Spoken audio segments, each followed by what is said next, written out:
Hello guys, আজকে আমার ভাই একটা ব্যাট অর্ডার করেছে, সেটারই আনবক্সিং ক্লিপ দেখানো হবে। কই খোল, এখানেই খোল, এখানেই খোল। ছুরি নিয়ে আয়।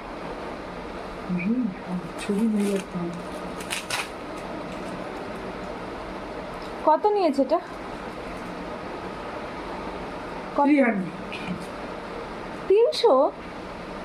300 টাকা নিয়েছে।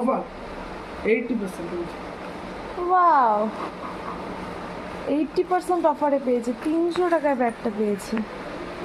দারুণ লাগছে শুভজিৎ, দারুণ হয়েছে। ডিটেলস দিতে হবে না, দিতে হবে না। এটা কি দারুণ ব্যাগটা, খুবই সুন্দর হয়েছে।